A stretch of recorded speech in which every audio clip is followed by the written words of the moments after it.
Masala Mac and cheese ఈ డిష్కి కావాల్సిన ingredients ఒకసారి చూద్దాం. పాస్తా,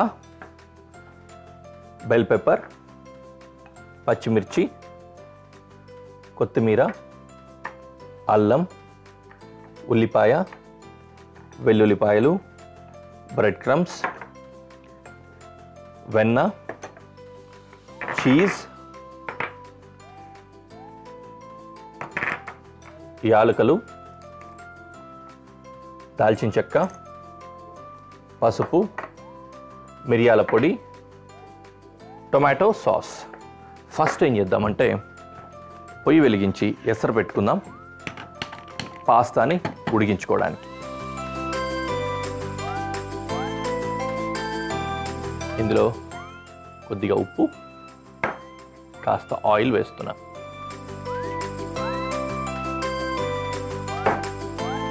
అంతే,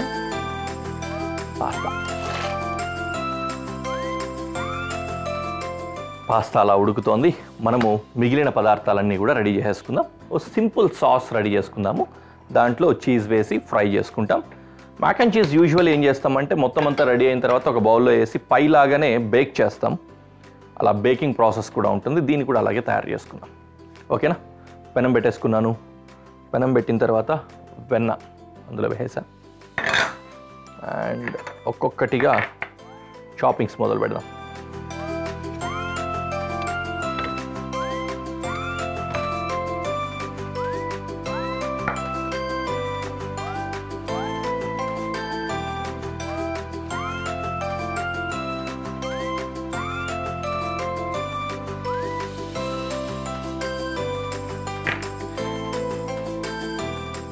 గార్లిక్ చాపింగ్ అయిపోయింది కదా. Next will go to onion.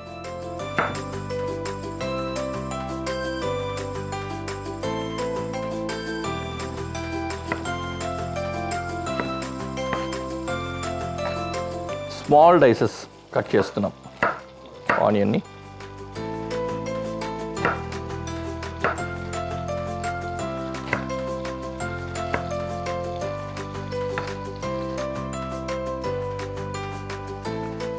వెన్నలో first garlic వెల్లుల్లిపాయ వేసుకున్నాము. అలాగే దాల్చిన చెక్క, యాలకులు, జస్ట్ పగలకుండా జస్ట్ అలా కట్ చేసి వేస్తున్నాను అంతే. ఆనియన్,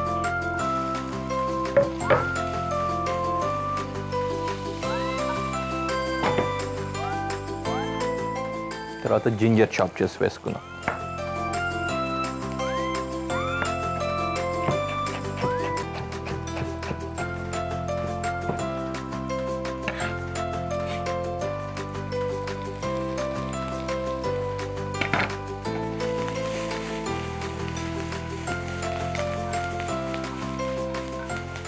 అల్లం వెల్లుల్లి రెండు మాత్రం ఫ్లేవర్స్లో చితకొట్టేస్తాయి అంతే, చాలా బాగుంటాయి. మనం కూడా ఇంట్లో ఏదైనా వంటలు తయారు చేసుకునేటప్పుడు అల్లం వెల్లుల్లి వేస్తూ ఉంటాం, అందరూ వేస్తూ ఉంటారు. కాకపోతే యూజువల్ ఏం చేస్తామంటే మనము అల్లము వెల్లుల్లి పేస్ట్ తెచ్చుకొని జింజర్ గార్లిక్ పేస్ట్ అని వేసేస్తాం అన్నమాట, మామా అన్నట్లు. కానీ దానివల్ల అలా ఏం రాదు. ఫ్రెష్గా అప్పటికప్పుడు వెల్లుల్లిపాయలు కట్ చేసుకొని కొంచెం ఎక్కువ మోతాదైనా పర్లేదు వేసుకొని తరుగుకొని, అలాగే జింజర్ కూడా ఫ్రెష్గా అప్పటికప్పుడు తరిగి వేస్తే ఆ భోజనానికి వచ్చే రుచే వేరు. ట్రై చేయండి. Okay, now capsicum. What else?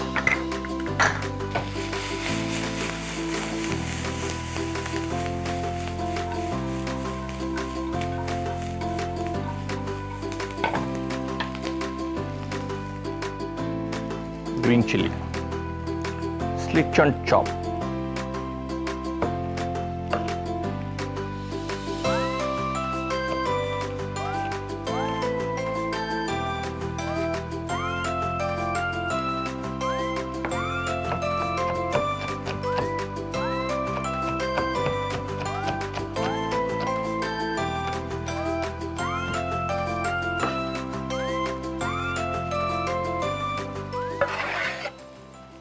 పచ్చిమిర్చి కూడా వేసేసుకుందాం దీంట్లోకి.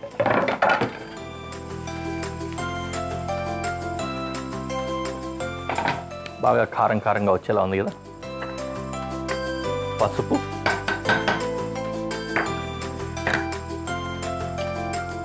పసుపు మాత్రం ఆయిల్లో ఫ్రై అయితే బాగుంటుంది కాబట్టి వేసుకున్నా. తదుపరి పాస్తా ఉడికిపోయింది, దీన్ని బ్లాంచ్ చేద్దాం.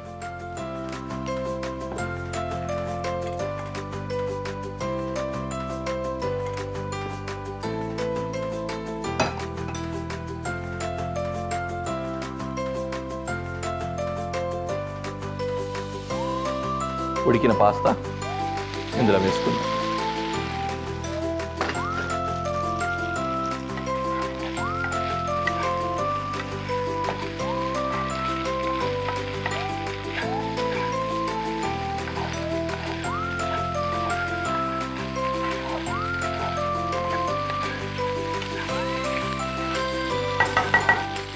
ఫన్నీగా దీనికి ఒక పేరు గుర్తొచ్చింది.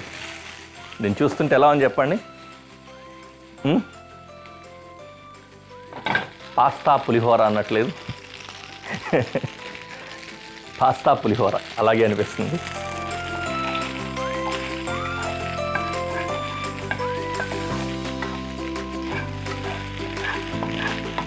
రైట్,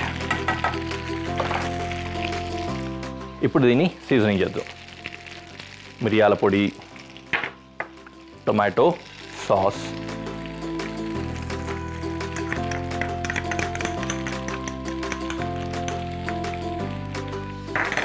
అలాగే కాస్తంత ఉప్పు.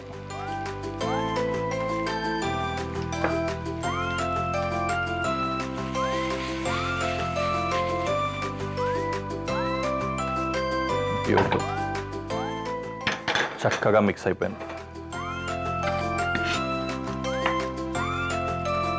ఫైనలీ పార్స్లీ, కాస్త కోరియాండర్ ఫైన్ చాప్ చేసి పెట్టుకొని స్ప్రింకిల్ చేసుకున్నాం.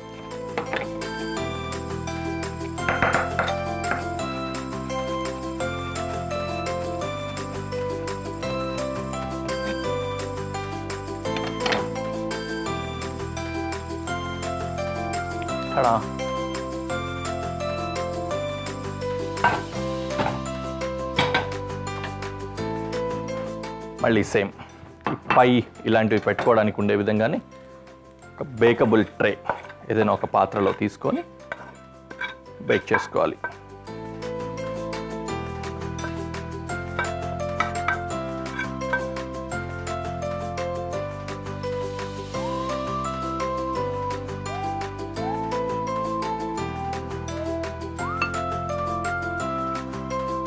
దీంట్లో ఉన్న తడి లాగేసుకోవడానికి క్రమ్స్ ఉపయోగపడతాయి, బ్రెడ్ క్రమ్స్. ఇలా పైనుంచి క్రమ్స్ చల్లుకుంటే ఈ డిష్లో ఏదైతే తడి ఉంటుందో ఆ తడంతా కూడా లాగేసుకుంటుంది అన్నమాట. దెన్ పైనుంచి చీజ్.